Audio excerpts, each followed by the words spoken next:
ববি হাজ্জাজ, আপনার কাছে জানতে চাই যে এই যে সংস্কার প্রশ্নে একটা দূরত্ব দেখছি আমরা দলগুলোর মধ্যে, এমনকি সরকারও একটা চাপের মধ্যে আছে, তো সেই জায়গায় ডিসেম্বরেই নির্বাচন হতে হবে এরকম একটা দাবি, সরকার একটি চাপের মধ্যে আছে। আমার আপনার ওই যে সংশোধনের মতো আমার চাপটাকে একেবারে আইসোলেটেড করে সরকার চাপে আছে এই জায়গায় যাবেন না। সরকারের চাপ বলতে আমি বলছি সরকারের কাছে সবগুলি চাপ, নাগরিকদের জন্য কাজ করতে, এটা যারা চাপ অনুভব করবে না সে তো শেখ হাসিনা হয়ে যাবে, সবকিছুই সে বুঝবে। সরকার ডে ওয়ান থেকেই নাগরিকদের, আপনি প্রত্যাশার কথা বুঝেন না কেন, আমরা কতদিনে 150-200 আন্দোলন মোকাবেলা, এটা চাপ নয়, এটা সব আন্দোলনকে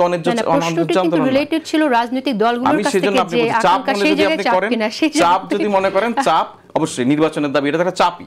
এই চাপ যদি মনে করেন, এটা তো সরকারের কাজ, সরকার এটাকে ওইভাবে চাপ মনে করবে কখন, যখন আমি নির্বাচন দিতে চাই না আমাকে চাপ দিচ্ছে, সেটা ব্যাপার নাই। তো আপনার নির্বাচনের পদ্ধতি নিয়ে আলোচনা হচ্ছে, সেই জায়গায় চাপ কোনটা হবে কোনটা হবে না এগুলি খুবই পলিটিক্যাল ডিসিশন, পলিটিক্যাল পার্টিগুলি ডিসাইড করবে। সে জায়গায় আপনি এটাকে দয়া করে এই জায়গায় নেবেন না যে আমি বলেছি সরকার নির্বাচন নিয়ে চাপে আছে, নির্বাচন নিয়ে নয়, সরকার সব কার্যক্রম নিয়ে চাপে আছে। আমি আপনার কাছে জানতে চাই, সরকার যদি কোনো চাপে না থাকে সেটাও তো ভয়ের কথা, আপনি কি বলেন ববি হাজ্জাজ? নির্বাচন নিয়ে কথা শুরু হয়েছিল, জনাব ফয়েজ আহমেদ বেশ কিছু বক্তব্য দিয়েছেন। আসলে উনাকে আমি কোনো কিছু নিয়ে দোষারোপ আসলে বেশি করতে পারি না, যদি উনি সরকার পক্ষ হিসেবে এখানে বসা, কিন্তু উনার পরিচিতি, উনি প্রেস উইংয়ের সাথে জড়িত, তার মানে আসলে উনাকে যে তথ্যটা সরকারের ডিসিশন মেকারসরা দেন তার বাইরে উনার কথা বলার জায়গা নেই।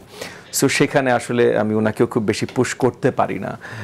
কিন্তু হ্যাভিং সেড দ্যাট, সরকার যদি বলে যে, যেমন মনে করেন যে কথাগুলো আপনি বলছিলেন যে ডিসেম্বর বা জুন, এটার মানে কি? স্বল্প পরিসরে সংস্কার, এটার মানে কি? বেশি পরিসরে সংস্কার, এটার মানে কি? স্বল্প পরিসরে সংস্কারে রাজি হলে কে, রাজি হলে কে, এইটার মানে কি?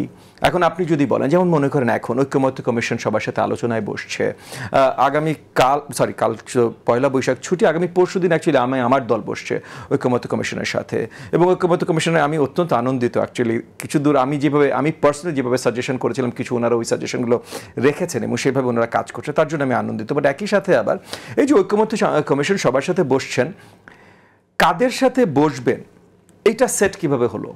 দেখেন, সরকার যখন কাজ করবে, এবং এটা আমি জনাব ফয়েজ আহমেদের জন্য বলছি, মানে উনি যেন, এগেন ওনার জন্য বলছি না যে ওনার কাছে আমি উত্তর চাইছি, আমি ওনার জন্য বলছি যেন উনি সরকারের কাছে একটু পৌঁছে দেন। সরকার যখনই যে কাজটা করবে সেটার অ্যাবসলিউট লিগ্যাল ভ্যালিডিটি থাকতে হবে। সরকার কিন্তু, মানে যেই মুহূর্তে আপনি সরকার না অনেক কিছু করতে পারেন, অনেক কিছু বলতে পারেন, যেমন এই মুহূর্তে সরকারে যারা আছেন, যাদেরকে মনে করেন অগস্টের 5 থেকে 8 আমরাও অনেকে আলোচনার মাধ্যমে তাদেরকে রেকমেন্ড করেছি বা আমরা চেয়েছি তারা থাকুক, নট যে আমরা বলেছি বলেই তারা আছে আজকে ওখানে, বাট আমরা রেকমেন্ড করেছি, আমরা চেয়েছি তারা থাকুক। তারা এর আগে কখনো সরকারের সাথে ছিলেন না, তারা আগে যখন মাইক ধরতেন, যেভাবে কথা বলতেন, সরকারে আসার পর আর একই জিনিস চলবে না, মানে হয় না ভাই।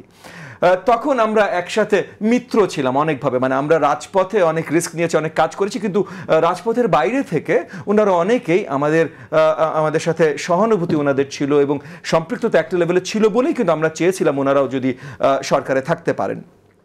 কিন্তু যেই মুহূর্তে সরকারে আসবেন, সেই মুহূর্তে দেশ পরিচালনার দায়িত্ব তাদের, যেখানেই ভুল হবে সেটা সমালোচনাও নেবার দায়িত্ব তাদের। তো সেই জায়গা থেকে সরকারের প্রত্যেকটা কাজের পরিষ্কার করার দায়িত্ব তাহলে তাদের। সো স্বল্প পরিসর যখন আপনি বলেন সর্ট অফ সংস্কার, এটার মানে কি এক্স্যাক্টলি পরিষ্কার করতে হবে? আপনি যখন বলেন যে এই স্বল্প পরিষ্কার সবাই যদি রাজ্যের সবাইকে আপনার পরিষ্কার করতে হবে, কারণ সবার ভিতরে যদি আপনি বলেন, এখন হান্নান মাসুদ আছেন, তারা তরুণ, তারা অনেক কাজ করেছেন এবং মাশাআল্লাহ নতুন একটা পার্টি লঞ্চ করেছেন। আমি আশাবাদী খুব তাড়াতাড়ি, খুব শীঘ্রই এই পার্টি নিবন্ধনও পেয়ে যাবে এবং সামনে নির্বাচনে বড় কিছু করবে। তারা তাদের পার্টিগত অবস্থা থেকে কি চাইছেন, তারা যদি পার্টিগত অবস্থা থেকে বলেন আমরা সারা জীবন নির্বাচন চাই না, আমরা কখনো বাংলাদেশে নির্বাচন চাই না, আমরা মার্কসিস্ট রেভলিউশন চাই, তাদের পার্টিগত অবস্থানে তারা বলতেই পারেন ভাই, এটা কোনো দোষের কিছু না। তারা যদি বলেন নির্বাচন জিনিসটাই আমরা বর্জন করলাম, নির্বাচনই খারাপ, আমরা নির্বাচনই কখনো দেখতে চাই না, এটা তাদের অধিকার, তারা বলতেই পারেন। সরকার এটাতে বাতাস দিতে পারেন না, পয়েন্ট হলো ওই জায়গাটা। সো সরকার যখন এনসিপির সাথে বসছেন, আমি সিম্পল কথা বলি, সিম্পল, এটা মনে করেন অনেকে প্রশ্নবিদ্ধ করতে পারে, হয়তো ফয়েজ সাহেব এটার উত্তর দিতে চাইলে দিতেই পারেন। সরকার এনসিপির সাথে বসছে কোন বিশ্লেষণে? এনসিপির সাথে বসছে, এনসিপির লিগ্যাল স্ট্যান্স কি? সরকার মনে করেন বিএনপির সাথে বসছে, লিগ্যাল একটা স্ট্যান্স আছে, ইলেকশন কমিশনের কাছে যান, নিবন্ধিত একটা দল বিএনপি, যেই দলের সাথেই বসছে, এনসিপি নিবন্ধন দিয়ে করাতে কোনো অসুবিধা নেই, বাট লিগ্যাল স্ট্যান্সটা কি? যদি না হয় তাহলে লিগ্যাল স্ট্যান্সটা পরিষ্কার করেন। যেমন আজকে এই লিগ্যাল স্ট্যান্স পরিষ্কার করার জন্য অসুবিধাতেই এই যে হঠাৎ করে যেই কালো আইনে, স্পেশাল পাওয়ার্স অ্যাক্ট, যে কালো আইনে আজকে অন্তর্বর্তীকালীন সরকারের বিশেষ উপদেষ্টারা আছেন যারা সাফার করেছেন, ওইটাতে এক বিউটি প্যাজেন্টের এক উইনারকে হঠাৎ করে গত 2 দিন আগে তুলে নিয়ে যাওয়া হলো স্পেশাল পাওয়ার্স অ্যাক্টে। কিভাবে ভাই? মানে এইটার জন্য তো আমরা হাসিনা সরকারকে দোষারোপ করব। আমরা এই প্রসঙ্গে আসবো, আমি জাস্ট ওই জিনিসটা পরিষ্কার করছি, লিগ্যাল ভ্যালিডিটিটা রাখা। সো এই যে লিগ্যাল ভ্যালিডিটি এবং পরিষ্কার রিজনিং, সো আপনি যখন বলবেন 5 বছর এই সরকার থাক, তাহলে এটা ল কি কিসের পিছে? আরেকটা জিনিস একটু পরিষ্কার করি, কারণ প্রেস উইংয়ে আছেন যেহেতু, উনি হয়তো একটু পরিষ্কার করতে পারবেন। কারণ যেই লেভেলে আমরা প্রমোশন দেখছি গত কয়েক সপ্তাহ ধরে, যে 5 বছর এই সরকার, ইগেন এইটার পিছে কি, মানে পয়েন্টটা কি? Why this promotion? এটা একটু পরিষ্কার করলে ভালো হয়। কারণ এগেন সরকার তো আমাদের, মানে আমাদের সবার, অন্তর্বর্তী সরকারের দায়িত্বে যারা আছেন তারা দায়িত্বে আছেন, ভাই পরিচালনার দায়িত্বে আছেন, কিন্তু অন্তর্বর্তীকালীন সরকারও কিন্তু 18.5 কোটি বা 18 কোটি বাংলাদেশের জনগণের, আমাদের সবার। সো আমরা সবাই প্রশ্ন রাখতে পারি, ঠিক না? তো এনসিপি বলতেই পারে নির্বাচন চাই না, আমরা 5 বছর এই সরকার চাই। আমরা এনসিপি বলতে পারি যে তোমরা যদি আসলে 5 বছর এই সরকার চাও, তাহলে এই সরকারে যারা আছে তাদেরকে তোমাদের দলে নিয়ে তোমরা জনগণকে দেখাও যে তোমাদেরকে ভোট দিলে তারা সরকারে আসবে। হয়ে গেল ভাই 5 বছর এই সরকার। কিন্তু নির্বাচন জনগণের অধিকার ফেরত আসলো। কিন্তু সরকারের পক্ষ থেকে কোন এজেন্ডাগুলো পুশ করা হচ্ছে, কেন পুশ করা হচ্ছে, এবং এই যে এই প্লেন অ্যান্ড সিম্পল ভাই, জুন অল্প, এবং অল্প মানে কারা কাদের অনুসারে অল্প, এগুলো পরিষ্কার করেন না কেন? আরেকটি বিষয় আমি জানতে চাই আপনার কাছে, যে জুন যে বলা হচ্ছে, জুনে নির্বাচন হলে তো সমস্যার কিছু নেই। জুনে গরমকাল নির্বাচন হবে না, এটা আমরা সাধারণত হয়নি কখনো, এটা শুনেছি। তো জুন বলতে যে জুনেই হতে হবে তা কিন্তু না। সরকার কিন্তু বারবার বলছে যে জুনের মধ্যে হবে, ডিসেম্বর তো জুনের মধ্যে, সেটা হতে পারে মার্চে, সেটা হতে পারে মার্চে। কিন্তু আমি যে সন্দেহের জায়গাটা দেখতে পাই, এই সন্দেহটা কেন? আমি এখানে একটা জিনিস পরিষ্কার করি। 2024 সালে 16 ডিসেম্বরে মাননীয় প্রধান উপদেষ্টা যখন জাতির প্রতি বক্তব্য রাখলেন, তখন উনি বলেছেন একটা কথা, স্বল্প সংস্কার চাইলে 25শে ডিসেম্বর, বেশি সংস্কার চাইলে 26শে জুন। এবং আজ অবধি উনি যতবার বক্তব্য রেখেছেন, উনি এটা থেকে পিছপা হননি, উনি এটাতেই আছেন। ওনার সরকারের বিভিন্ন মানুষ এইটার বিভিন্ন বিশ্লেষণ দিয়েছেন, কেউ বলেছেন জুন, কেউ বলেছেন ডিসেম্বর, কেউ বলছেন জুন থেকে ডিসেম্বরের মাঝামাঝি। উনি কখনো এর বাইরে যাননি, এই পর্যন্ত আমি শুনিনি, উনি এটাতেই আছেন।